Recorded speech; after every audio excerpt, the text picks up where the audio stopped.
So we're using this. Okay. Hi, thank you for coming.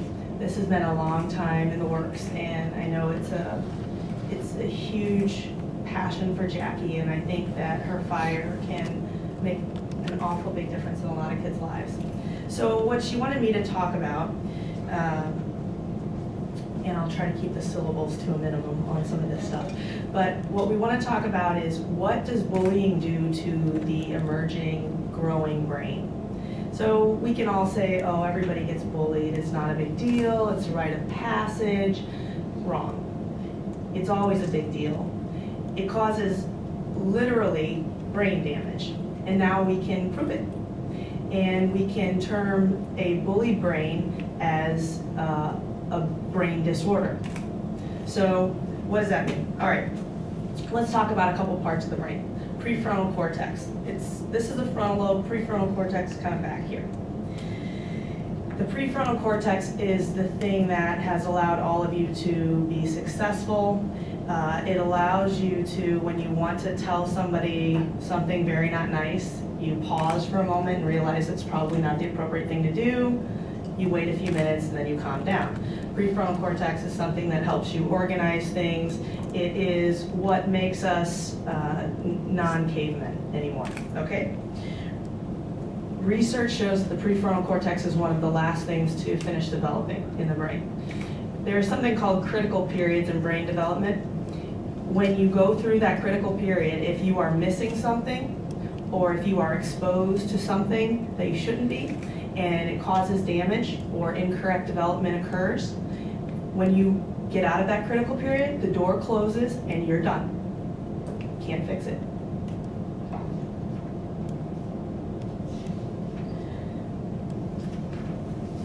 These are, did I skip one? Whoops. All right, so we're going to talk about a couple other areas. There is an area of the brain called the amygdala. The amygdala is the emotional center of the brain. Have you ever had a conversation with a teenager where you're trying to speak logically through X, Y, and Z, and the teenager is completely not hearing what you're saying because they want to talk over and over and over and over again about how that girl made them feel the other day, and they can't stop talking about it over. I understand you're upset, but what I'm trying to tell you is A, B, and C. They can't understand you because their amygdala, their emotional center, is fired up. Our frontal lobe is fired up. We're trying to say no, X, Y, and Z, and they're just wanting to talk about their emotions. Teenagers' amygdalas are overactivated. Their frontal lobes are underactivated. That's why they do stupid things all the time. It's also why they do dangerous things. It's why when they get emotionally upset, or when they feel as if they're the target, they might do something very extreme and irrational, because to them, that is all they can see or feel is their emotion. They can't see that in 6 months or 10 years, everything's gonna be fine. And that's why we have such a high rate of suicides for children who've been bullied. They think with their emotional brain. Okay. These are all the different areas of the brain that are damaged when a child is bullied. We can go through each one of them, but I can tell you if you have any of these areas of your brain damaged, there's going to be repercussions over the rest of your life. I think we all know about how stress kills, all the disorders that can be caused by stress, cardiovascular, diabetes, on and on and on and on. So these kids, for the rest of their lives, have a hard time regulating stress. That's really bad.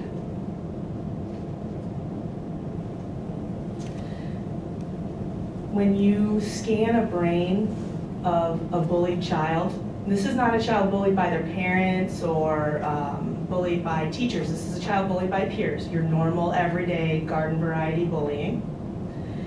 They look like the brains of children that have been severely, not moderately, severely sexually and physically abused.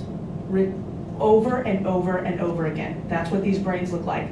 They had a bunch of shrinks and a bunch of neurologists looked at brains, double-blinded them. Kids that were beaten and bruised and neglected, and kids that were bullied at school. Brains looked exactly the same, nobody could tell the difference.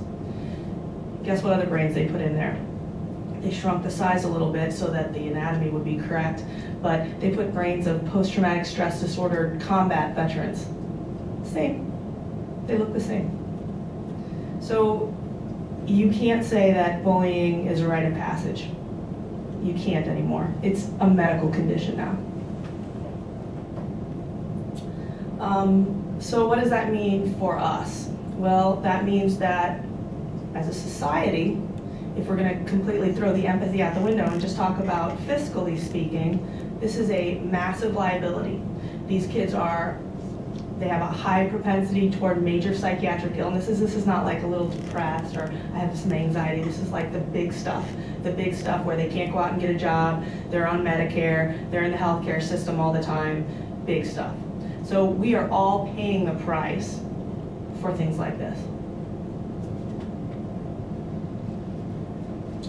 So just a little negative summary. Sorry to be such a downer. That's my job tonight. Usually it's not. These children are massively impacted by bullying. And anything that we can do as adults, whether it's sharing our stories about how we survived through the bullying, whether it's giving a kid hope, whether it's doing anything and everything we can to give them that little positive, uplifting experience through their day. It might be the only one that they have. Anything that we can do for these children could make a big difference. And if we just save one life.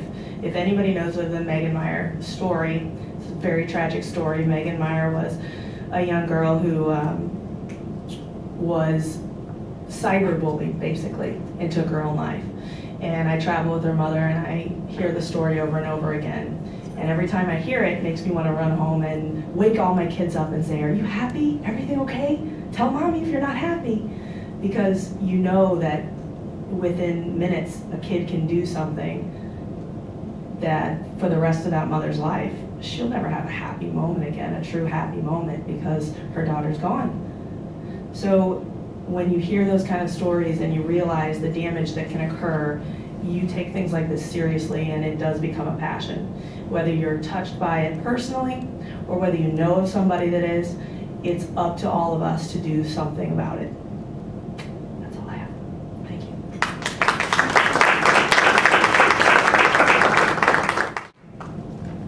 Now I'd like to introduce you to Melanie Broyles. I'm going to have some positive. So now we're going to put them back together really quick. My name is Melanie Broyles, and I have a company called Etiquette St. Louis. Jackie and I came across each other a little while back, and we kind of started talking about Code Smile and how it connects to what I do. And for about 12 years now, I have been teaching etiquette classes for kids, for adults, and at corporations all over the country. What I have found with my classes is that when kids come to me, sometimes they lack the confidence to know what to do in different situations. And in talking to them, I find that when they don't know what to do, they tend to sort of link on to another child. And they follow sometimes the bad examples, or they subject themselves more to somebody pushing them either in a bullying manner or just into making some bad decisions. And so when Etiquette St. Louis got started, I sat there and I thought, am I really just teaching etiquette classes, and what do I want to be my message? And what came out of it was, we want to teach kids to have confidence. We want them to be comfortable no matter where they are. We want them to feel good about the way they present themselves and feel good about the way they treat other people. And so every year we come up with a new theme. One year it was respecting authority. One year it is living outside yourself. This year it's be where you are, which is just avoiding the whole text cell phone issue. We can talk about that another time. But the whole point of the business is to work with kids to give them confidence. And I have two stories that I shared with Jackie that I want to share with you tonight. And I just want to talk about how much fun kids really have when they walk away from our classes. I have two situations where I have had kids in my classes that their parents have written me a letter after they've gone through the program and really given me some cool feedback that really just builds a fire in me as to why we do this. And I think that's why it's such a great connection with Code Smile. First letter says, Melanie, it was nice surprise to see your email today. I was just thinking about McKenna and how much she has changed since taking classes this summer. Please find attached a couple of pictures from her first formal dance at school. She keeps talking about attending classes again in the summer. Hope you have a great week. The story behind McKenna is, McKenna enrolled in summer etiquette classes in 2010. Her mom called from Michigan explaining how McKenna was hanging out with the wrong kids, wearing the wrong clothes, makeup, and seriously lacking in self-confidence. She wanted to enroll her in 2 of our classes, and she was willing to travel from Michigan to take the classes. McKenna attended a series of 5 classes as well as our one-day teen class at Nordstrom. After leaving St. Louis and returning to Michigan, McKenna completely switched her group of friends. She knew what to do. She felt great about it. She tried out for cheerleading. She improved relationships with her parents and practices different skills that she's learned in class every day. She's coming back this summer. She wants to do it again. Her mom just sent me another picture from a dance that they just had at school. Her parents, she wasn't talking to them. She wasn't doing anything. And all we did, not the superficial side of things, but this is how you talk to people. This is how you build a relationship. This is why you need to feel good about yourself. And McKenna took away from that and it completely changed who she was. And I'm really looking forward to her coming back in June. Another story from a St. Louis kid. Melanie, thank you for keeping us on your email list. I wanted to provide you with some information about our Kaylin. She is now involved in DECA, an International Association for Marketing Students. Kayla came in 4th at a recent competition in St. Louis and is qualified to go on to the state competition in a couple weeks. While I know that Kaylin has a grounded and positive self-image overall, the time you spent with Kaylin has given her a solid footing and level of self-confidence that has truly made a difference. I think our timing in putting her in your hands was perfect, and she continues to be a beautiful, confident, yet humble 16-year-old. The story with Kaylin was she was in a divorced home, receiving different messages from mom and dad going back and forth. One parent encouraged one behavior, one parent did not. Kaylin did not understand the importance of impressions and how she had control about how others perceived her. After attending our teen girls class as well as a series of one-on-one classes, she changed her path. Understanding impressions and having self-confidence can make a life-changing difference. Kaylin's headed off to college this fall. When I teach classes, we work really hard to make kids have fun when they do it. I mean, we do teach the basics of table manners. They have to know which fork to use. Those things are important. But we also teach them how to tie a tie and how to stand up tall and what's okay and what's not okay. I just left a class this last week. A little girl walked out of my class at 12 years old and she looked at me and her mom as she was leaving the dinner that we had and she said, "Can I take this class again?" We're having fun teaching kids this.